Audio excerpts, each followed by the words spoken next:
All right. So we're gonna start off by talking about a challenge, what you have experienced or probably still experience. Yeah, that's probably from childhood up until now. Yeah.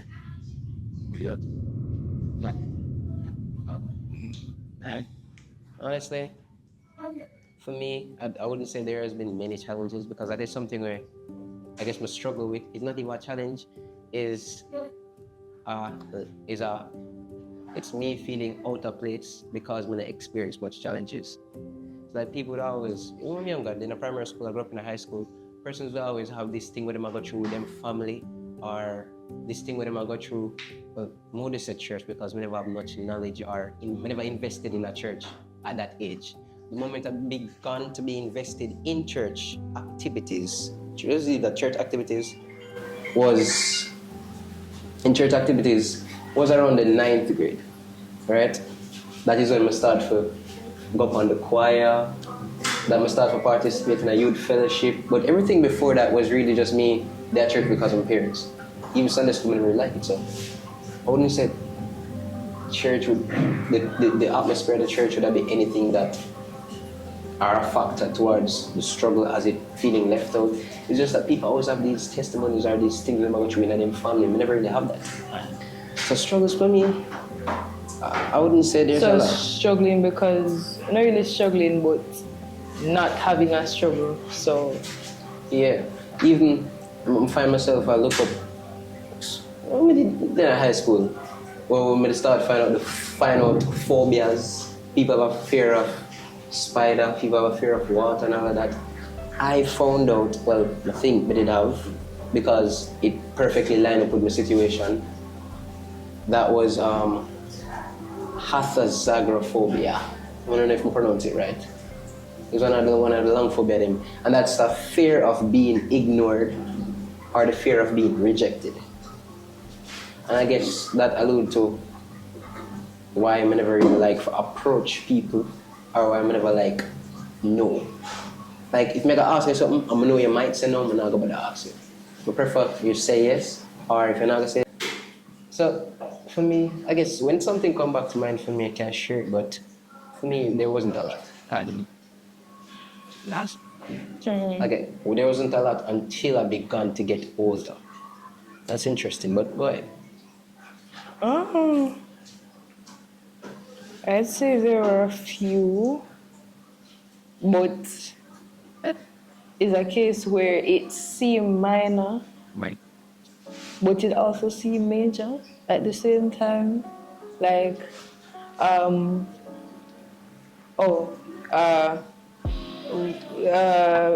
like, alright, so a struggle was assuming for the most part that people were judging me. So let's say, alright, so let's say I was staying with some people for some time and then make it up and leave. So I feel as if them are judge me or them have some type of bad what the word be? Bad intent towards you. And most of the time it was never the case, but always looking or more while looking at people and assuming say them have something against me or they're thinking wrongly against me. And so basically just thinking that more while people are judge you.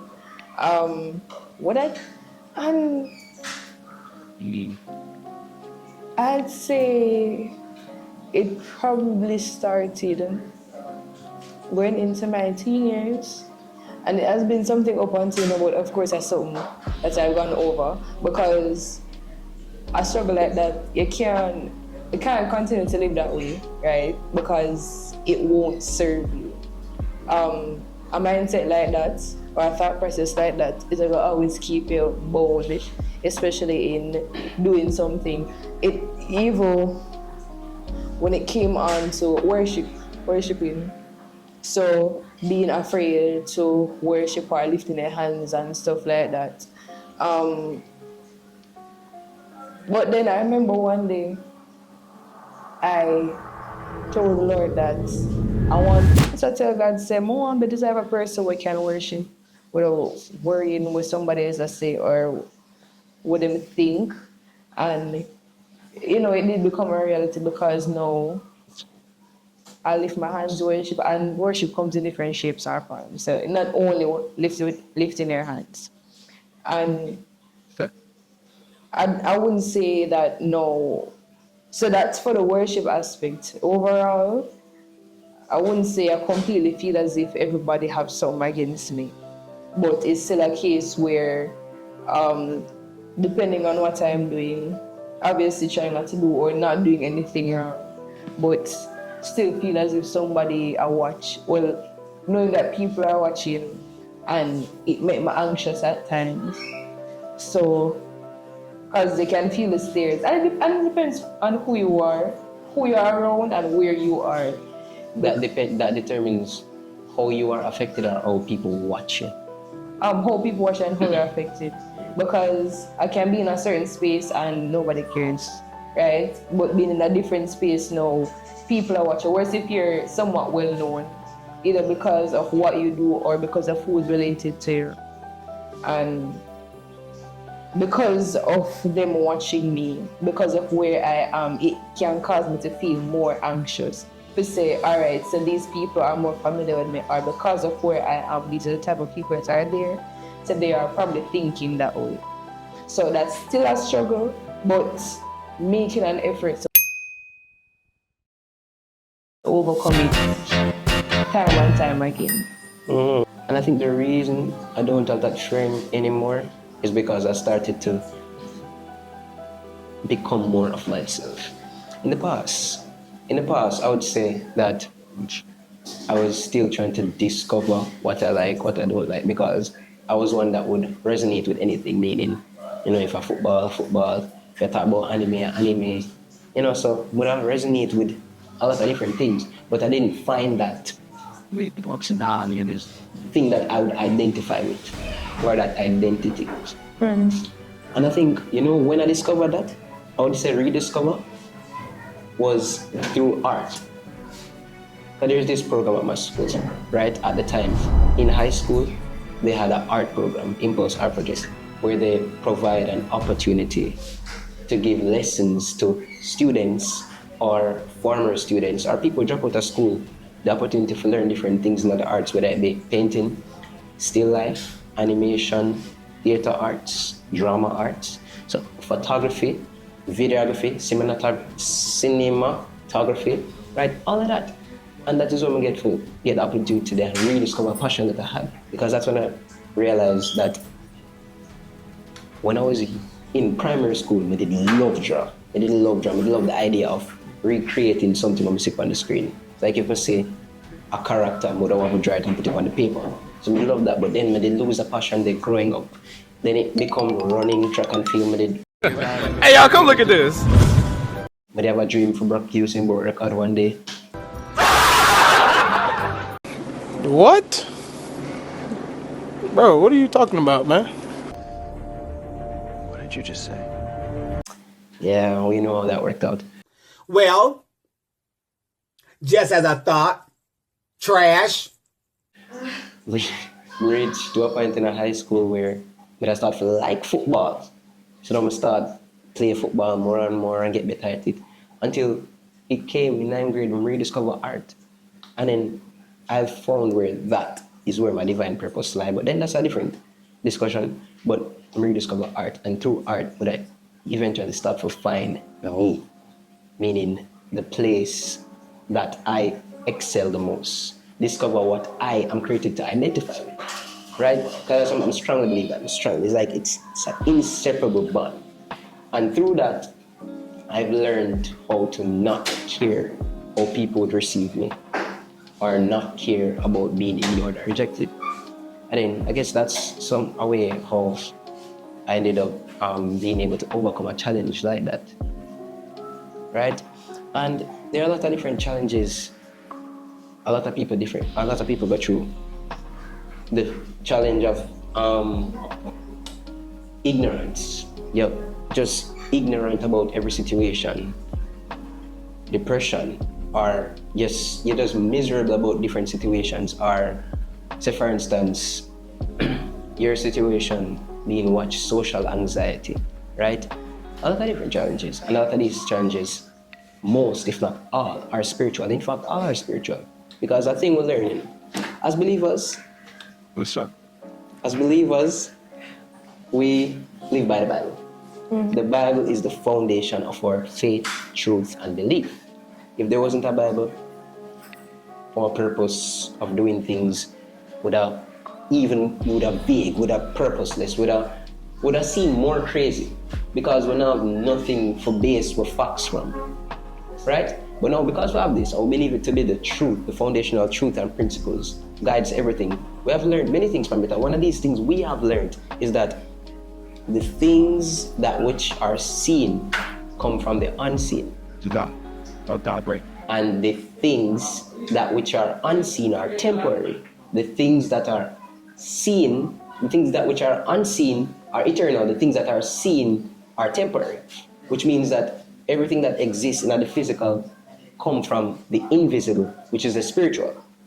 Which means a lot of things we see manifest in the physical realm, whether it be a physical matter, a situation, whether it be a discussion, everything that happens was first spiritual. It happened first. So we can say this physical is a reflection of the spiritual. A delayed reaction, if we want to call it that. Right? So when we look at things like this, we start realizing life isn't just random things happen. And it's just random situations. You just randomly crash, doing this, so you just randomly do this, randomly do that. And things happen will make that happen. Things that are random. And if we start to trace back and look how situations happen, we realize that there's always a cause and effect. Always a action that causes a reaction. Everything responds to something. Nothing cannot happen if something not prompted. In order for the fan to turn on, we have to turn it on. In order for your ear move, breeze have to blow it. Right? In order for breeze come, the atmosphere have to be a specific temperature or at a specific density for breeze to be able to pass through. So things have to happen for something to happen. When you start to think like that now, it starts making look at life differently. So like when them say a chain reaction. Chain reaction. I remember I see a video where it say like the death of somebody, but them trace it all the way back decades into when bees pitching on the floor. Because the bees pitch on the floor there, 10 years later is why that girl that did dead in the car crash. I don't remember how them do it, but them show this huge long chain reaction that caused that to happen 10 years later. It's kind of interesting too. Okay, so seeing that you guys just talked about challenges, right? And you guys spoke about some challenges that you have. How does the power of spiritual rebirth help in overcoming these challenges? You see, this basically speaks to becoming born again as a believer, which means so you start to become aware of spiritual truths, how things actually work in life, because it is harder for an individual who is in the world to be able to cope with certain things or for be able to have an answer or understanding to certain things if they're not have spiritual awareness. They're not able to discern, say, this situation could be an attack, this situation just have to do with workplace, this situation I try to destroy my family, this situation I try to destroy my character, right? Becoming a believer or becoming born again spiritually equips you to be able to discern these things. If you're in the world, you're gonna call it civil war, somebody just have fight you out, them not make you eat your food, taxi man this, police, they hate police, or which friend, I don't like family, my blood, my friend of my blood. You see, So it's easier for you to just respond to situations in life worldly than actually having something to connect it to that will grant an answer to the situation, which will become your solution. Right? So that's how I say spiritual rebirth, equipping us to be able to tackle these challenges. Now, if you're going to use, or if you're going to perceive, or if you're going to discern what you have, that's a different case. But you have access to it. And that's the key thing.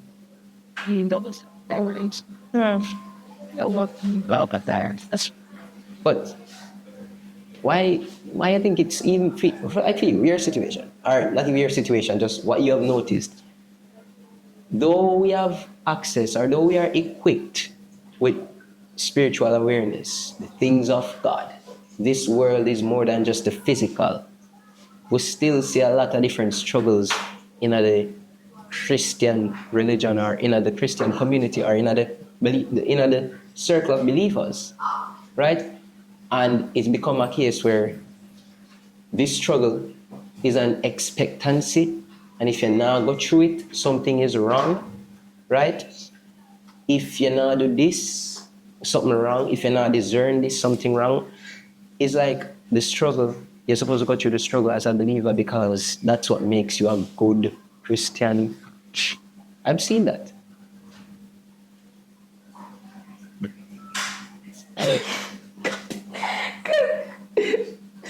Those are things that I ask one question saying I will say. I've seen that, right?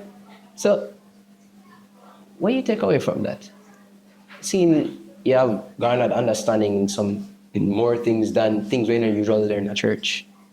Why I think people believe that? Where I think that belief system comes from? That you have to be struggling, you have to go through this. And if you not do this, and there's nothing to overcome this, and just go and pray. Well, I think it's a case where they look at certain scripture verses and think that, all right, all of these struggles will mean that not only am I building, the fruits of the spirit, patience. These struggles are building patience, being able to last long. So, what is that? Persevere, but also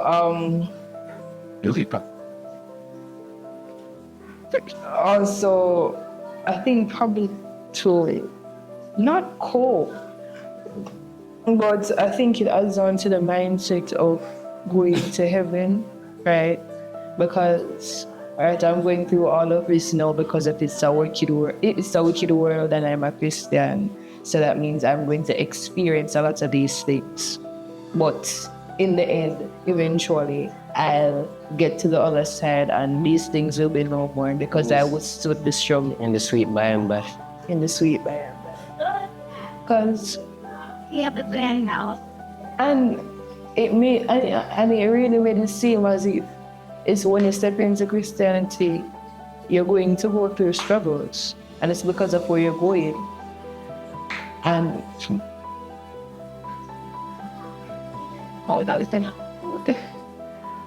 and then it became a case where people say, yes, you struggle, but then life is also better because despite your struggling, Christ gives you strength and all of that. But because overall, everybody always struggles. Something with it, whether you're a believer or not, isn't it?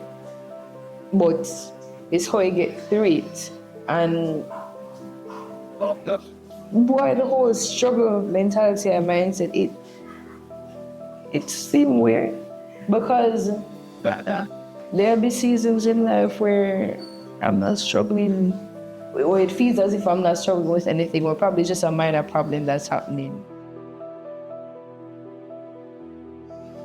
So,